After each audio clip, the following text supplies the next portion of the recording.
Bienvenidos a nuestra iglesia de Vino Nuevo. Realmente nos sentimos muy contentos de que a través de este medio podamos saludarles y enviarles un gran abrazo. Todos ustedes son bienvenidos. Y recuerden que nuestras reuniones en domingo a las 10:30 y a las 12. Les esperamos con mucho cariño. Recuerden lo que nosotros compartimos con ustedes. Yo soy lo que la palabra de Dios dice que yo soy. Y el día de hoy voy a hablar de un tema que se encuentra en el Evangelio de Mateo capítulo 5, versículo 5. Estamos hablando acerca de las bienaventuranzas y hoy nos toca hablar de la número 5 que dice: Dios bendice a los que son humildes porque heredarán toda la tierra. Casi siempre tenemos un concepto equivocado de lo que significa la palabra manso. Pero en el original griego, la palabra manso, praus, en griego, en español, se traduce como manso, humilde. Aquella persona que es capaz de dominar su carácter. Así que cuando Jesús nos habla de la mansedumbre, no nos está hablando de que seamos unos dejados o de que somos unos tontos. Porque la palabra mansedumbre quiere decir aquella persona que tiene dominio sobre su carácter. Una persona que quiere sentirse más que los demás, o que grita más fuerte, o que es un líder que según él tiene un carácter para, en cierta manera, llevar a cabo un sindicato o algo así, y que entonces quiere imponer con su carácter, con su forma de ser, a fuerza de elocuencia, de palabras, y ellos dicen es que tiene mucho carácter. No, ese no es carácter. Eso es no tener carácter. Carácter es cuando tú tienes la oportunidad y el deseo de dominarte a ti mismo. Así que carácter es a tener tu carácter, tu forma de ser bajo dominio, no dejarse llevar por la ira. Así que hoy vamos a hablar acerca de las bienaventuranzas cuando dice el Señor: felices, benditos los mansos, porque ellos heredarán la tierra. Una persona de carácter es una persona que sabe dominarse a sí mismo, que no se deja llevar por los impulsos. Esa es una persona de carácter. Pero manso no quiere decir pusilánime o dejado o tonto, de ninguna manera. Creo que no tenemos un buen concepto de esta palabra. Y cuando nosotros comenzamos a estudiar el español, el castellano, y nos vamos a los diccionarios serios, nos damos cuenta realmente lo que significa la palabra manso. Manso significa humilde, y humilde es aquella persona que reconoce que la está regando, que comete un error y que si tú le llamas la atención no se enoja, pero es un proceso que esa persona ha pasado por mucho tiempo, no se da de la noche a la mañana. Entonces, la palabra mansedumbre quiere decir tener nuestro carácter bajo control. Recuérdenlo, queridos amigos. Manso significa tener nuestro carácter bajo control. Y esto hizo nuestro Señor Jesucristo cuando sacó a los cambistas y a los que vendían palomas y animales en el templo. Recuerden ustedes que en el templo de Salomón, en las fiestas judías había 3 grandes fiestas, que era la fiesta de la Pascua, la fiesta de Pentecostés y la fiesta de los tabernáculos. Cada año había 3 fiestas y los judíos llegaban de todas las naciones. Llegaban al templo. Pero había un lugar ahí donde tú tenías que cambiar tu moneda del país de donde vinieras, lo tenías que cambiar por monedas del templo para poder comprar los animalitos, las palomas y todo eso para el sacrificio que se ofrecía en el templo de Salomón. Pero esto se había convertido en un negocio, el negocio de Caifás, que era el sumo sacerdote del templo. Él era el que mangoneaba todo eso y recibía las ganancias, y él era el que daba las concesiones para que las personas se pusieran afuera del templo. Y esto indignó a Jesús. Jesús, el dueño del templo. Jesús, el dueño de todo.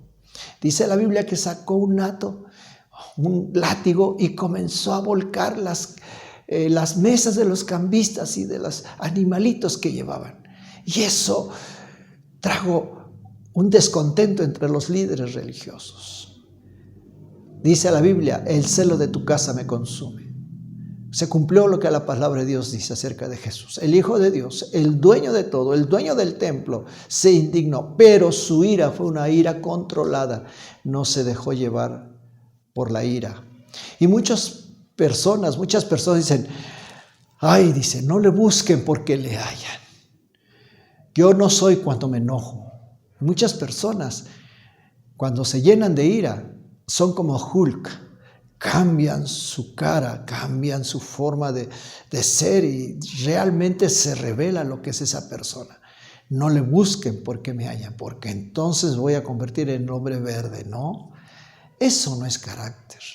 Carácter es tener más bien dominio sobre tu forma de ser ante las adversidades, ante las circunstancias. Imagínate que vas manejando, te dan un golpe y entonces tú te bajas con un bastón, ¿no?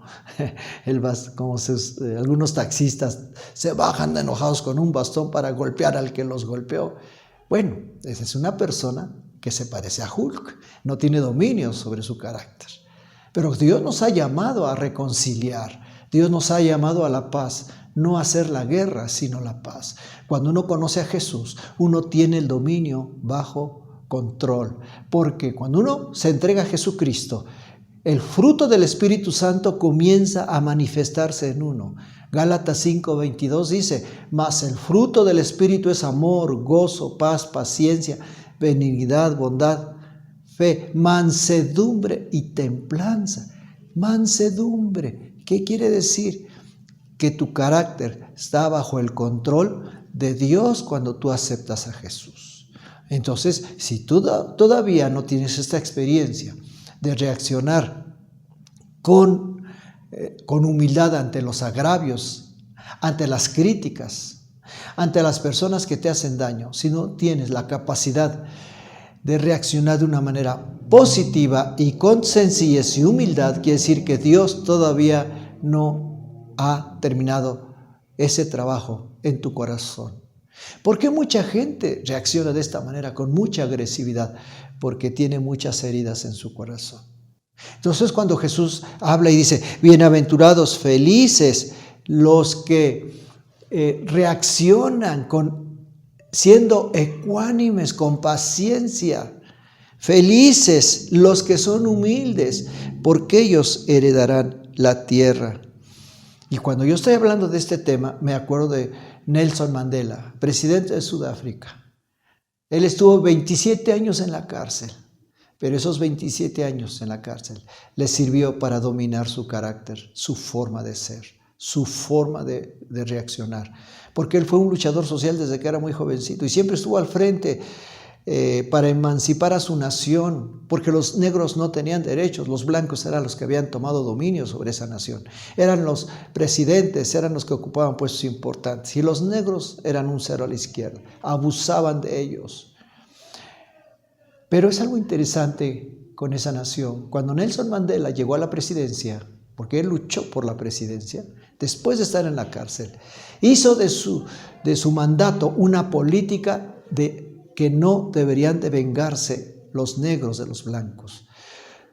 Luchó por una conciliación y les enseñó a no vengarse por todas las cosas que los blancos le habían hecho a los negros.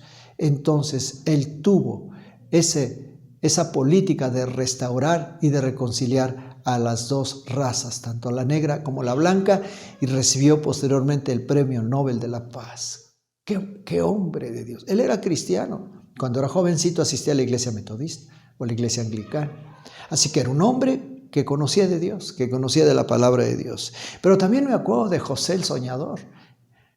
Aquel hombre que cuando tuvo a sus hermanos cerca o frente a él, no pidió venganza contra ellos, sino que hizo de su mandato como primer ministro de Egipto, hizo una política de reconciliación y restauración. Cuando tuvo a sus hermanos cerca, no los mandó a la cárcel, ni se vengó de ellos, porque el tiempo que estuvo en la cárcel, el tiempo que sufrió, fue una oportunidad para que Dios cambiara su corazón. Y realmente Dios cambió su corazón.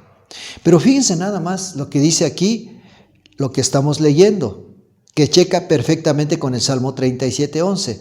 Pero los mansos heredarán la tierra. Jesús lo vuelve a repetir en las bienaventuranzas. Bienaventurados los mansos, porque ellos recibirán la tierra por heredad. ¿Por qué no dice recibirán el cielo? No lo dice así, lo dice recibirán la tierra. ¿Por qué? Porque Dios tiene un plan para ti. Cuando tu carácter es transformado, entonces Dios siempre te va a abrir las puertas de las oportunidades. Dios te va a abrir las puertas de las oportunidades cuando tu carácter es transformado. Nadie puede servir en la iglesia, por ejemplo, si no tiene una actitud correcta para servirle. Porque una persona que no tiene una actitud correcta no puede servir en el reino de los cielos, en el reino de Dios, porque entonces va a ser una piedra de tropiezo a mucha gente. Porque en el reino de Dios los sirves con humildad y con sencillez, pero además estás dispuesto a obedecer las órdenes, entonces ese tipo de personas Dios las va a usar para puestos importantes en esta nación. Porque Dios no ve la aptitud, sino ve la actitud de tu corazón. Porque tú puedes tener doctorados, tú puedes tener mucho conocimiento, puedes tener muchas amistades, pero si no tienes una buena actitud en tu corazón, Dios no se va a fijar en ti. Dios no te va a usar. Dios quiere usarte con una buena actitud.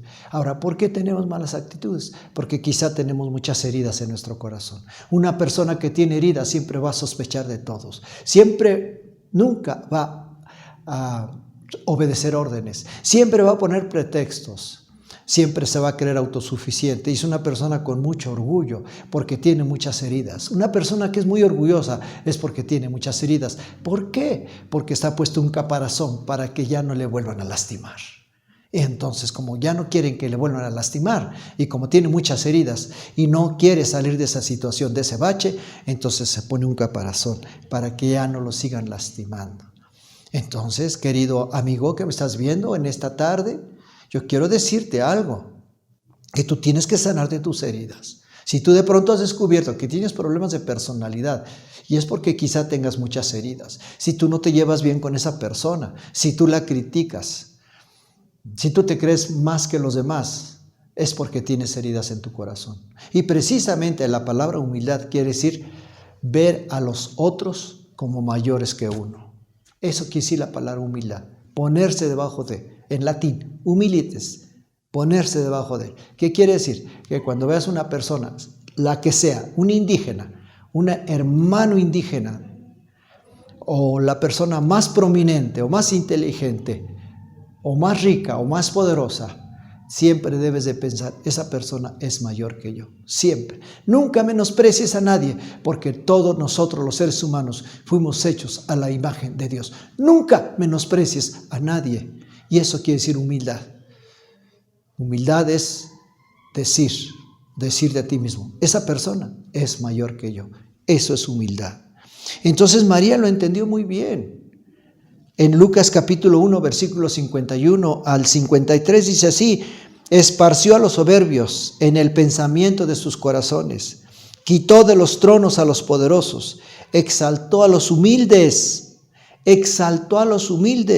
a los hambrientos colmó de bienes y a los ricos envió vacíos. Lucas 1, 51 al 53. En el Magnificat están impresas estas palabras que son palabras de oro que resaltan en nuestras Biblias, porque al Señor le agrada la humildad, la sencillez. Así que si tú quieres ocupar algún puesto, algún ministerio en la iglesia, cualquiera que sea iglesia, la que sea, tienes que tener un corazón enseñable y decir, no sé nada, no puedo hacer nada, enséñame tú.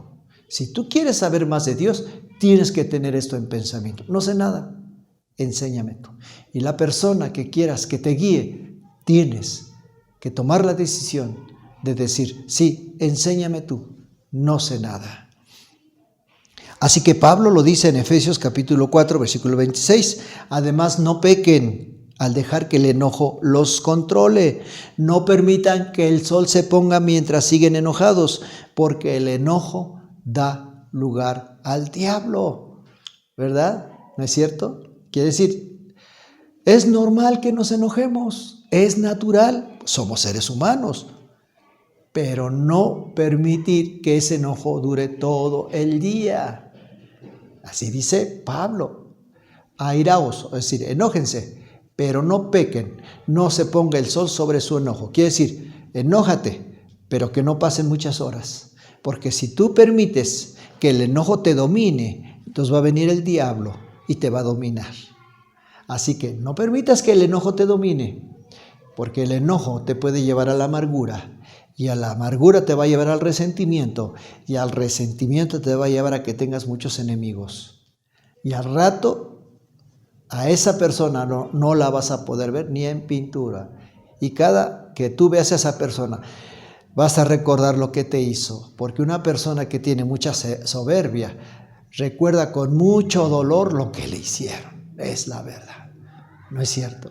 Una persona que con facilidad se enoja porque tiene heridas en su corazón, porque todavía está recordando lo que le hicieron hace 20 años, hace 10 años, y cuando tiene la oportunidad, lo saca. Querido amigo, ya, es tiempo de que sanes de esas heridas. Es tiempo de decirle a Dios, Señor, aquí estoy para que sanes mis heridas. Y es tiempo de que no sigas viviendo de la misma manera. Quiero hablar de la siguiente bienaventuranza. Dice Mateo 5:6, bienaventurados los que tienen hambre y sed de justicia, porque ellos serán saciados. Mateo 5:6. Y fíjate lo que dice la NTV. Dios bendice a los que tienen hambre y sed de justicia, porque serán saciados. Dios bendice a los que tienen hambre y sed de justicia. ¿Qué quiere decir la palabra justicia en griego?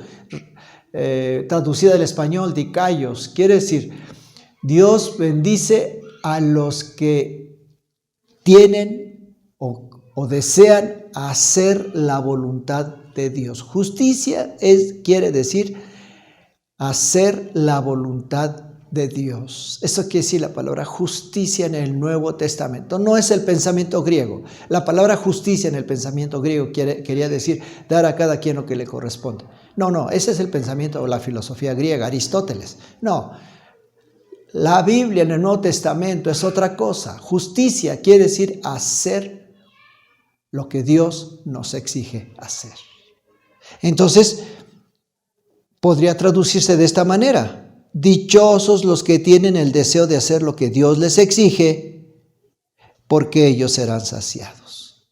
Así que esta bienaventuranza iba dirigida a aquellas personas, para todos aquellos que le estaban escuchando, que eran los pobres, que eran los desprotegidos, la gente humilde y sencilla, que no tenían títulos universitarios, que no ejercían autoridad sobre otros, gente que no era gente encumbrada, gente sencilla como tú y yo, gente obrera, campesina. Ese tipo de gente seguía a Jesús. Y les dice, ustedes que tienen hambre de hacer la voluntad de Dios, serán saciados.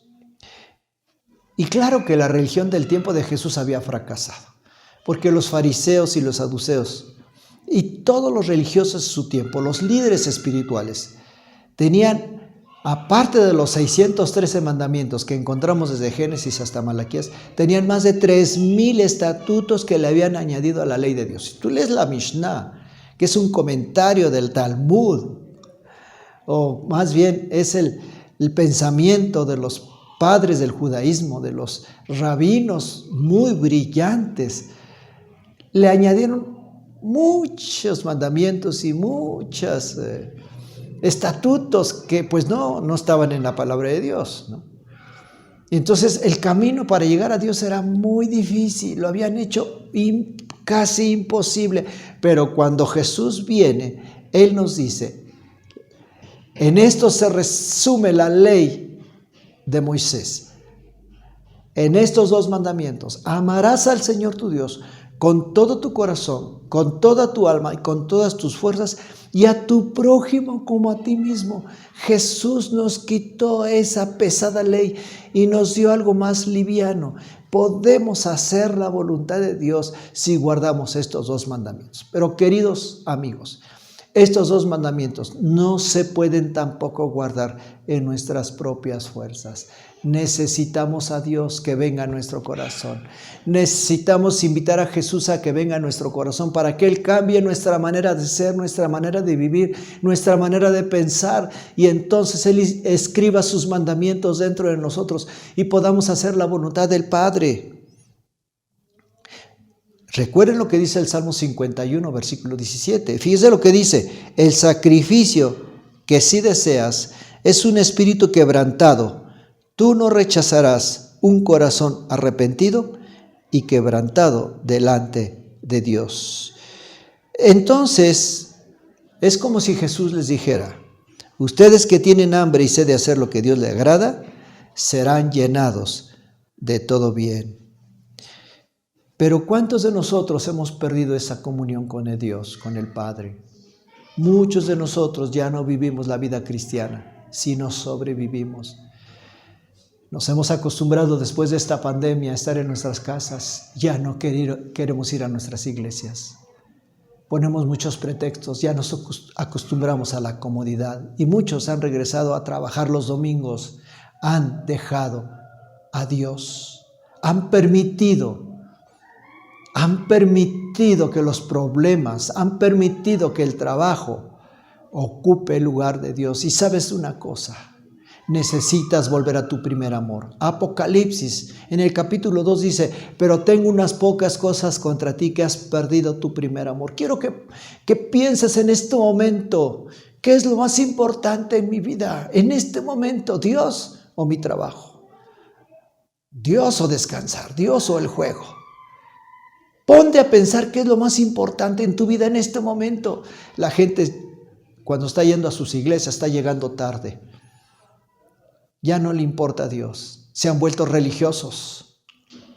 Muchos ya ni van a las iglesias. ¿Por qué? Porque han perdido su primer amor. Y recuerdan con mucha nostalgia cuando tuvieron ese encuentro con Jesús y con el Espíritu Santo, y cuando Dios hacía milagros. Lo recuerdan con mucha nostalgia, pero eso ya pasó. Ahorita están viviendo una vida de tibieza espiritual. Quiero que te hagas esa pregunta. Quiero que te hagas esta pregunta. ¿Cómo estoy viviendo? ¿He dejado mi primer amor? ¿He dejado de amar a Jesús? Mira, querido amigo, cuando éramos novios, los que se han enamorado se darán cuenta que no importaba la hora que pudiera uno ver a la novia. Como estaba uno tan enamorado que decía: oye, nos vamos a las 6 de la mañana, y ahí estábamos a las 6 de la mañana. Hoy nos vemos a las 8 de la noche, y ahí estábamos a las 8 de la noche. Porque estábamos enamorados. Pero cuando dejamos de estar enamorados, no nos importa esa gente. ¿Y sabes cómo se manifiesta cuando dejamos de amar a Dios? Cuando no nos importa ir a la iglesia. Ya no vamos a la iglesia. No nos importa. Ya vivimos nuestra propia vida. Hemos dejado el amor a Cristo. Nos hemos dejado de enamorar. Ya no nos interesa nada referente a su obra. Cuando tú te enamoras de Jesús, ¿sabes qué haces? Comienzas a leer la Biblia, porque la Biblia es un poema de amor, y comienzas a buscar a Dios desesperadamente y deseas hacer su voluntad.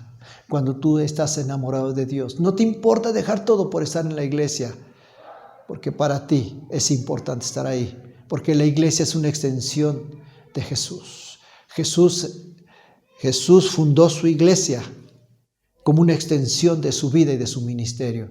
Pero cuando tú has perdido tu primer amor, comienzas a murmurar, nada te parece de la iglesia, comienzas a murmurar en contra de los líderes, comienzas a hablar mal de los pastores, comienzas a hablar mal de las personas, te comienzas a herir profundamente porque has perdido tu primer amor.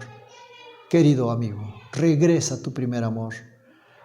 El Señor dice: felices, dichosos los que tienen hambre y sed de justicia, porque ellos serán saciados. Así que, recuerda, si tú vienes a Jesús, Jesús está dispuesto a recibirte.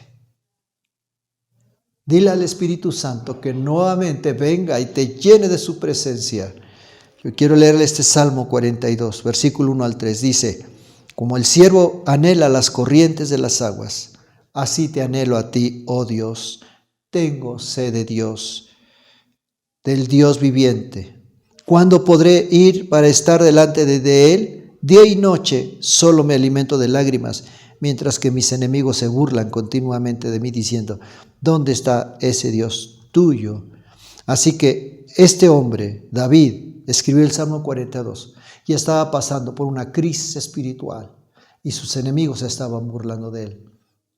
Porque llega un momento en el cual tú te puedes enfriar y dejas de tener comunión con Dios y comienzas a hacer tu propia voluntad en lugar de hacer la voluntad de Dios. Así que te invito el día de hoy a que regreses a tu primer amor, a que tengas esa sed de Dios y que ponte a pensar: ¿qué es lo que estoy haciendo mal?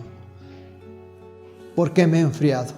Y cuando tú te enfrías, las cosas salen negativamente. Todo lo que te rodea no prospera. Y tu padre comienza a buscar al mundo. Tus hermanos comienzan a irse al mundo.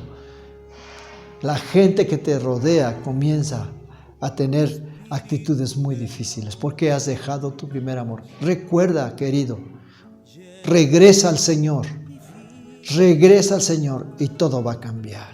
Esa persona que vive junto a ti, que no quiere entender, cuando tú comienzas a buscar a Dios y a clamar a Dios y a buscarlo con todo el corazón, esa persona que está junto a ti va a cambiar.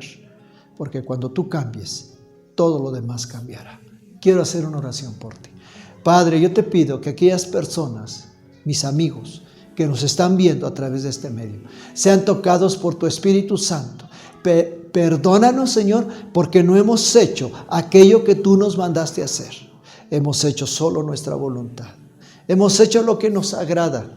Nos hemos acostumbrado, Señor, a hacer aquellas cosas que sabemos que no son correctas. Pero hoy me arrepiento. Me arrepiento de haberme alejado de ti. Te pido que vengas nuevamente a mi vida. Y te pido, Espíritu Santo, que toques mi corazón, que transformes mi vida y que me des una nueva oportunidad. En el nombre de Jesús, amén. Amén. Me dio mucho gusto haber estado con ustedes. Les recuerdo que el próximo domingo estaremos a las 10:30 y a las 12 en Vino Nuevo para que usted vaya, invite a otras personas. Estamos hablando de las bienaventuranzas y en las bienaventuranzas está el secreto para vivir la vida victoriosa. No la vida cristiana, sino la vida victoriosa en este mundo. Así que Dios te bendiga. Me dio mucho gusto haber estado contigo. Te mandamos un abrazo y estamos con ustedes. El miércoles tenemos una plática a las 7 de la noche. También les invitamos para que se conecten con nosotros. Y los lunes, miércoles y viernes tenemos un devocional. Búsquenos como Comunidad Vino Nuevo a las 8 de la mañana, lunes, miércoles y viernes en nuestro devocional. Y los miércoles a las 7 de la noche tengo una plática para todos ustedes. Que Dios les bendiga, queridos amigos.